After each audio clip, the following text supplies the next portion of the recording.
Para Consuelo, ahí está un análisis, una lectura de lo que pasó en Pensilvania, claro, en los ojos de una colombiana estadounidense ya. Y un análisis que por supuesto, desde el triunfo confiesa cuál fue la estrategia.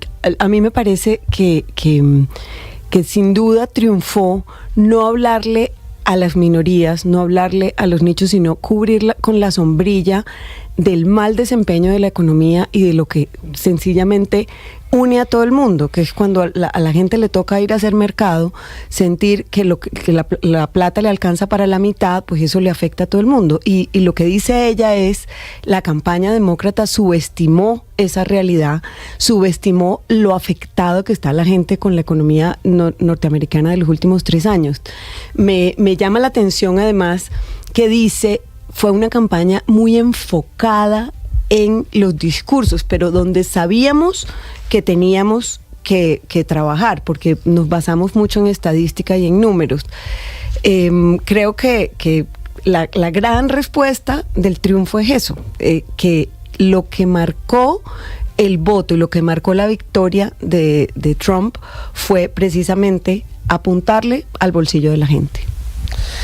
Falta saber qué tanto las mentiras ayudaron, ¿no? Porque pues claro que las campañas republicanas también, empezando por su principal vocero, que era el candidato Donald Trump, usó muchas mentiras, pero que yo creo que no fueron tan determinantes. Yo no subestimaría que yo no creo que fueron tan determinantes. Vota, cuando uno cree que todos son homofóbicos, que todos son machistas, que todos los que votaron, en eso estoy de acuerdo. Cae en una En eso estoy de acuerdo. Que es peligroso. No, yo creo que las mentiras, yo creo que las mentiras no fueron tan determinantes.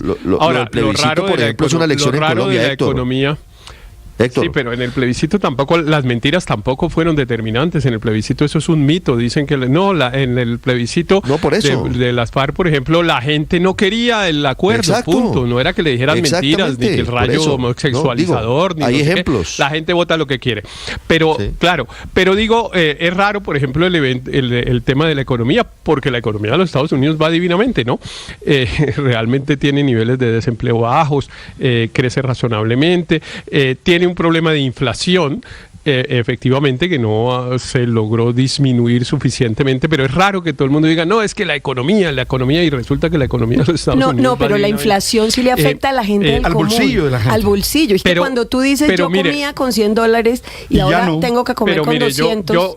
Pero mire, yo creo que a todo esto del análisis de por qué ganó, de no sé qué, de quién votó, los jóvenes, los latinos, etcétera, el 90%, perdónenme la expresión, es carreta.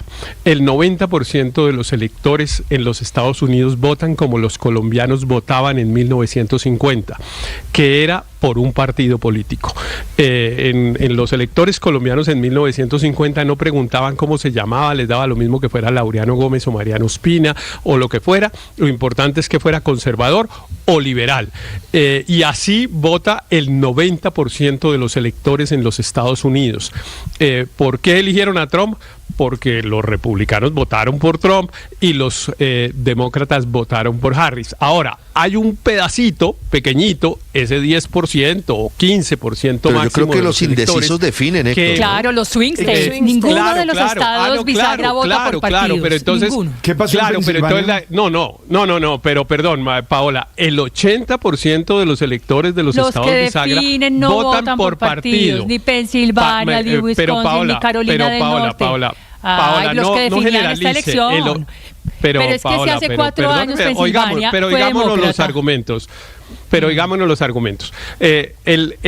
La vez pasada ganó porque hay un pequeño grupo que cambia de partido. Un pequeño grupo. También en Pensilvania, no todos los electores. Son los que definen las elecciones. Listo. Exacto. Entonces la pregunta es dentro de los 20 millones de los 160 que votaron, que definen las elecciones, por qué votaron y tal. No es todos los electores, no, la mayoría, inmensa mayoría de los electores votan por una cosa rarísima en el siglo XXI. Yo le voy a decir 2 cosas. Rarísima en el siglo XXI. Pero permítame, Paola, terminar. Permítame que termine Héctor, por favor. Porque hay un dato antes de que Paola nos cuente su explicación, que es los votantes que no votaron, no los que votaron. Resulta que por lo menos en los datos que hay hasta ahora, lo que logré ver, pero Juan Camilo de pronto me puede corregir si estoy equivocado. Hace 4 años Joe Biden sacó 81 millones de votos. Esta vez Kamala Harris sacó 67, es decir, sacó 14 millones de votos menos. Y Trump hace 4 años obtuvo 74 millones de votos que perdió y esta vez lleva 72. Es decir, esta vez también sacó menos. Entre los dos sumados hay casi 18 millones Juan de Camilo, votos ¿bajó menos la cifra de votantes en Estados Unidos?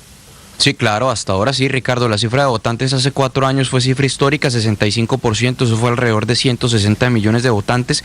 Héctor lo hice bien, 81 millones de votos por el presidente Joe Biden. Es el presidente que más votos ha obtenido en la historia de los Estados Unidos y de hecho todo parece indicar que Donald Trump no va a alcanzar la votación. Está llegando esa cifra, hace 4 años fueron 75 millones de votos, está en 72 millones y medio. Sí hay menos votantes, pero también la caída en el Partido Demócrata sí es por mucho, es por mucho más. Dramática.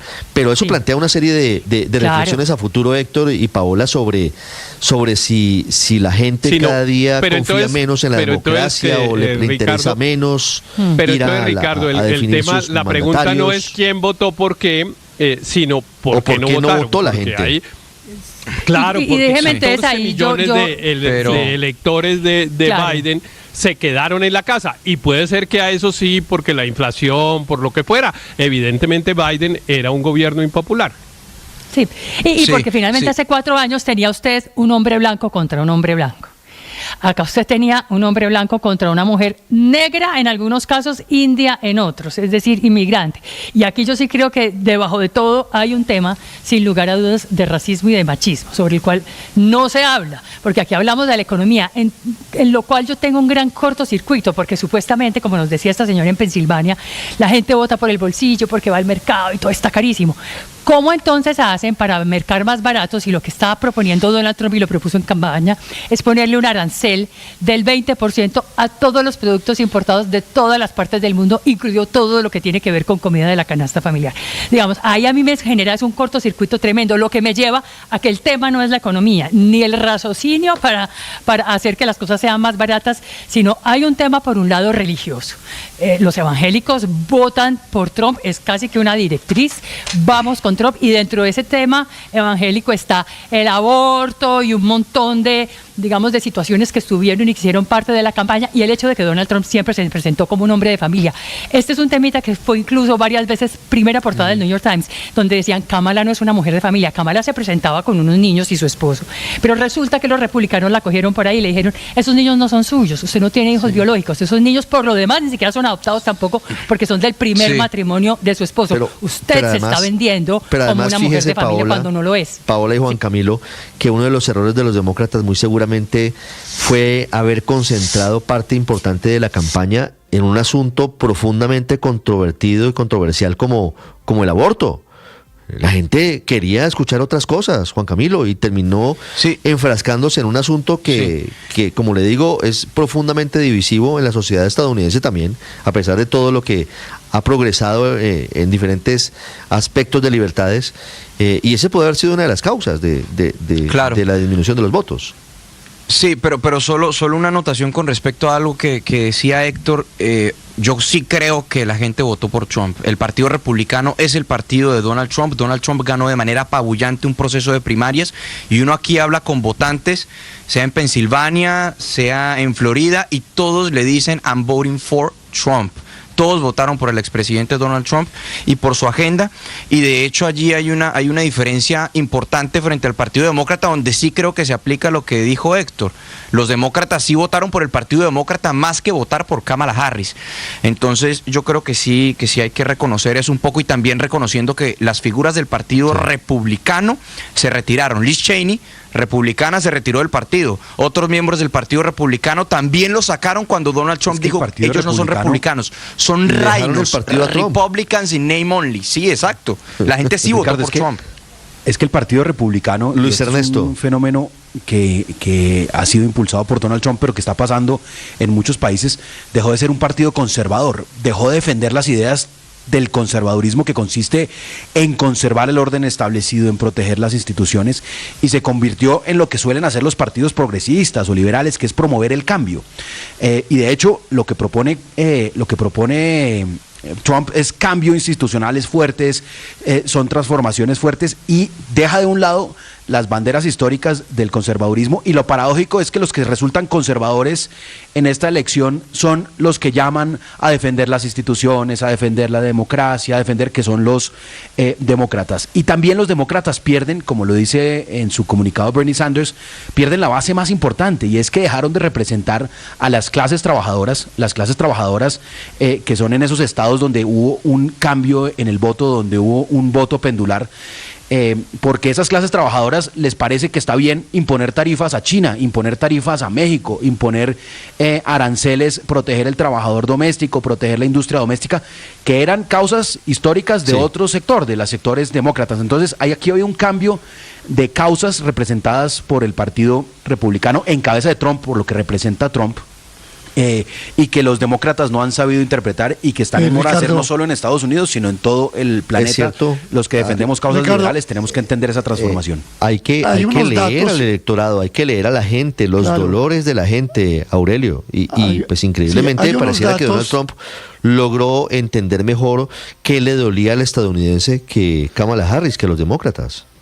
Claro, le voy a dar unos datos. Yo no sé si todos los que voy a decir son republicanos o demócratas, pero estos son los datos que trae Jeff Stein, que es el corresponsal del Washington Post ante la Casa Blanca. Entre los votantes de más de $100,000 de ingreso anual, ganó Kamala Harris 54-45. Entre los votantes entre $50,000 y $100,000, ganó Donald Trump 49-47. Y entre los votantes de menos de $50,000 al año, ganó sobre Kamala Harris Donald Trump 49 sobre 48. Y algo más, Ricardo, algo más importante.